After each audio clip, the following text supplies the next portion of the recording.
Kakato nako lwalero Honorable Mathias Walukaga bagamba nti ebaloze ez'obuyigirize tezimala.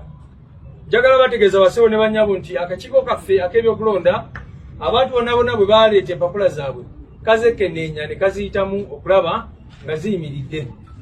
Era abantu bangi nnyo abalina empapula ze twali tetutegeera bulungi abo tetwabawa kkaadi y'ekibiina. Naye empapula z'omukulu Walukaga akakiiko kazeetegereza bulungi nnyo ne kalaba nga yali asaanidde kukwatira ekibiina kya NUP bendera ku kifo ekyo. Lwaki? Omukulu ono yaleeta ebbaluwa oba giyite certificate eviira ddala mu University eya IU, Islamic University in Uganda, ng'alaga nti yakola mature entry examinations era ne bamuwa ebbaluwa eno. Bwe bagimuwa n'agitwala eno ebbaluwa n'agitwala mu kakiiko ke bayita National Council for Education oba olukiiko oluvunaanyizibwa okulaba nga empapula z'omuntu zenkanankana okola equivalence, era ne bamuwa certificate ekakasa bulungi nnyo nti obuyigirize bwe buli ku senior 6 ate eyo nga yeri required mu mateeka okwesimbawo okufuuka mubaka wa Parliament. Akakiiko ako kamuwa ebbaluwa ino wano kakimuwandikira bulungi, teri expired teri invalid weri wano. Era abasawo ne banyabo njagala n'obategeeza ne kino kankyogere tebiseera bimu twatuukiriranga aka akakiiko ne tukawandikira ne tukabuuza eno ebbaluwa ntuufu mwaba giissuinga, era ne akakiiko ako ka National Council for Education ne kakakasa bulungi eno ebbaluwa ebagiissuinga ng'eraga nti omukulu Walukaga ayina empapula ezenkana n'eza senior 6. Juzi bwe baavaayo ne bateekayo okwemulugunya nga kye beekwasa nti eno mature age certificate yali expired nze.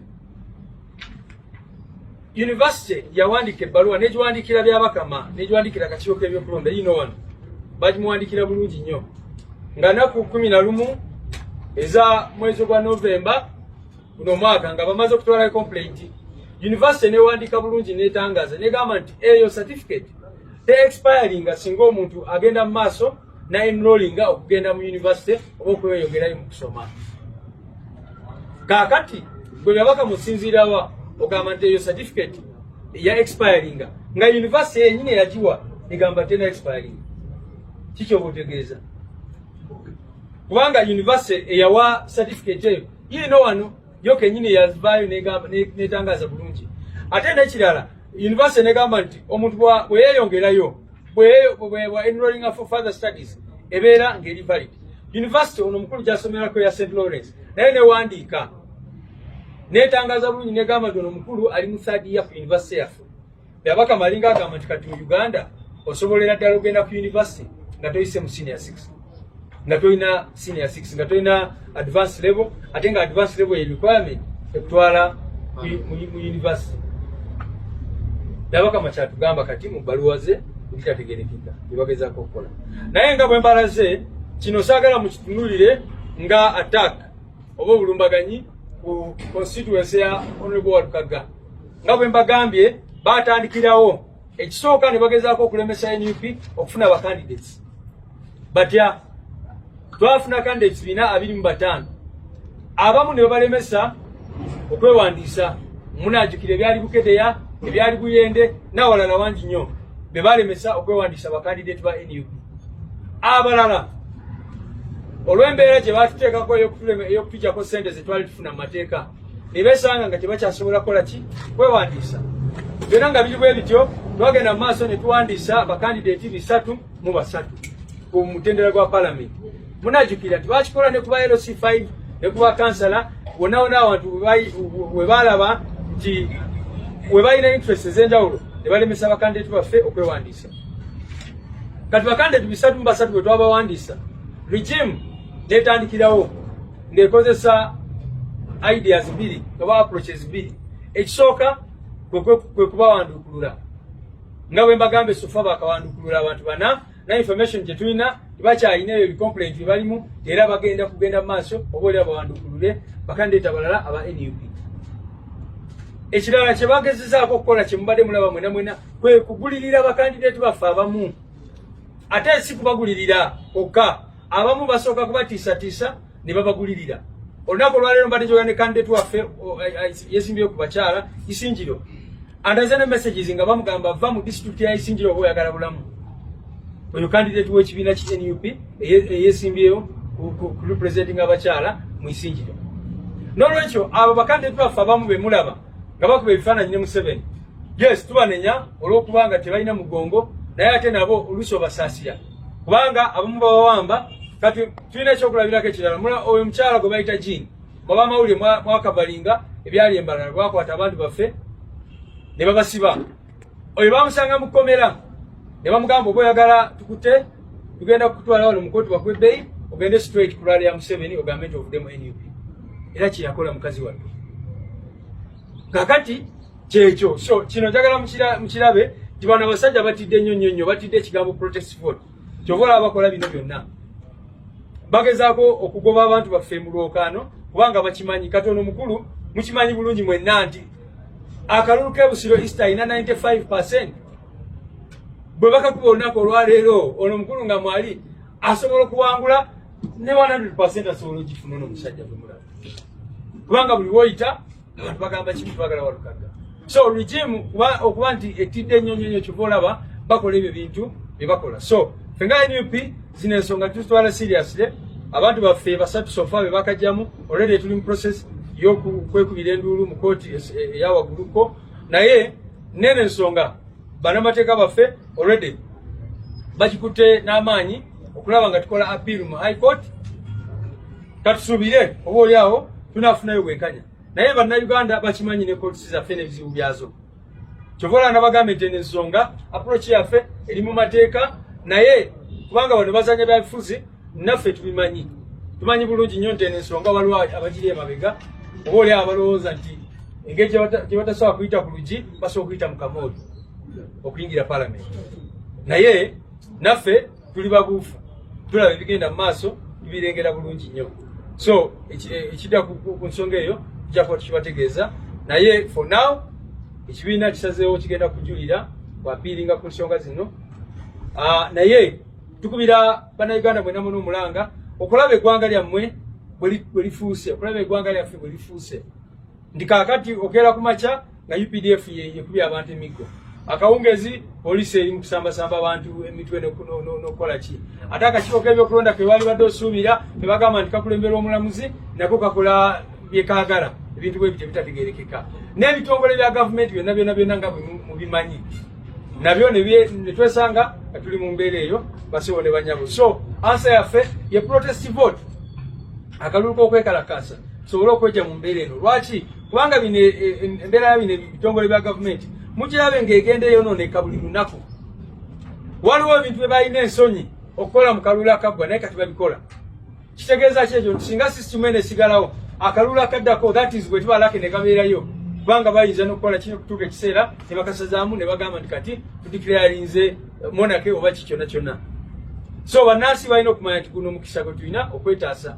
Tubadde wano twogera ne pulezidenti ng'ali fotofoto batandikidde okugala amakubo n'ebirala effujjo yonna obumenyi bw'amateeka obugenda mu maaso. So bannayuganda ye ansa esembayo ku nsonga zino zonna ezigenda mu maaso. Ensonga gye mbadde njagala kubajjukiza ku nsonga zino mumanyi mwena omukulu gwe bayita Lwasande. Ekisooka njagala mwebuuze lwaki akakiiko kabyabakama katandikira lwaki tekanadinominatingayo candidate n'omu wa NRM.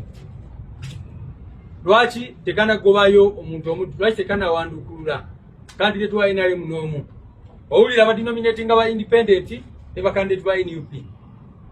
Era wona baze badinominatinga ogenda wulira wa NRM gwe badeclaringa unopposed. Feno tulowooza nti oyo returning officer waba amaze okunominatinga n'agamba kati gwe candidate oli duly nominated. Ako kekaba kakiiko k'ebyokulonda kasazeemu. Apiira eddako yali badde mu kooti mu mbuga z'amateeka ng'omaze okuwangula ne bakuwabira ng'etteeka bwe liragira. Naye kati kati akakiiko k'ebyokulonda kabyabakama kali mu kubategeeza nti osobola okwewandiisa n'ofuuka candidate n'otuuka ku lunaku olw'okulonda lwennyini ne bakuwandiikira ne bakugamba omanyi ki kudinominatinze. Bakikolako kalula kagwa candidate waffe w'abavubuka mu Buganda bamudinominatinga ku lunaku olusembayo ne bamuwa ebbaluwa ne bamugamba nti kati tokyali candidate abakuwandiisa batutegeezeza nti tebakuwandiisa. Kakati byebyo oyo Museveni yesanga talina na budde bwa kugenda mu kooti. Mukimanyi tubadde tubagamba nti zino rulings tubadde tuzisaba kubanga tubadde tukimanyi emizannyo gyabwe, naye olaba oluusi bazidireyinga intentionally nga bakimanyi nti ono bwaddukira mu kooti nga kyalinayo obudde oba oli abasobola okufunayo ki bwenkanya, kati ne bagezaako okudireyinga n'ebirala bwe bityo. So tuvumirira bino byonna byonna ebikolwa bali mukola, nababuulidde nti ensonga za Lwasanda oyo abantu bwe baavayo ne bemulugunya mala wa certificate gye bakiteekayo bonna bonna ng'agamba nti yafuna certificate eya UPDF era certificate eyo yagifuna mu 1982. UPDF yatondebwawo Ssemateeka wa 1995 naye ono omukulu yaleeta certificate eya 1982 ndowooza n'agamba nti ya UPDF yagimuwa certificate oba basic military training. Kakati n'agenda mu National for Council for Education oyo mukulu n'afuna ebbaluwa bweti ya National Council for Education gye bagamba nti yali equivalent, yalina equivalence. Bwe batuukirira akakiiko k'ebyokulonda basewo ne banyabo kaavaayo ne kategeeza nti bwe kalaba ku certificate eno bwe kati kaba tekasobola kwogera kintu kyonna kyonna. Akakiiko k'ebyokulonda njagala muddeyo mulabe obutambi obwo. Akakiiko k'ebyokulonda kagamba nti ffe si omulimu gwaffe si gwa equatinga documents. Toli bw'aleeta certificate okuva mu National Council for Education kiba kitegeeza nti ffe kubanga Electoral Commission ekimanyi nti si buyinza bwayo okuinquiringa into equivalence of documents as long as they are valid. Obuvunaanyizibwa bwako bwali badde okulaba nti eno certificate ntuufu oba si ntuufu. Kituufu National Council yagiissuing oba nedda. Naye National Council bwe baali negamba nti eno certificate fe abagiissuinga. Kaakati akakiiko k'ebyokulonda kaba tekakyalina buyinza okugamba nti eno certificate tesobola kuyimirira. So n'olwekyo basewo ne banyabo tugenda mu kooti nga bwe mbagambye, naye ensonga zino nga bwe ngamba zijulire mu bantu okusingira ddala. Mwalaba n'okulaba okumanya nti akakiiko k'ebyokulonda ataaka eyo gye kakola ku National Unity Platform twabategeeza Bukoto Central twalina candidate waffe. Akakiiko k'ebyokulonda ko ne katuwa candidate munnange ne kaleeta candidate waako naye ne kamuwa simbo yaffe Umbrella ne bagamba nti oyo ye candidate wa NUP. Mukimanyi nti akakiiko k'ebyokulonda abo abantu bonna bonna bagendayo mujjukire ensonga tukyalinze ruling kubanga naffe twakola appeal ne tubagamba musobola mutya okuvaayo ne mutuwa candidate. Bwe byali mu district y'e Mubende mwalaba kye baakola candidate waffe bwe baakwata ne bagamba nti kimanya aleese empapula nga ntikire ne bamukwata police immediately ne mutwala.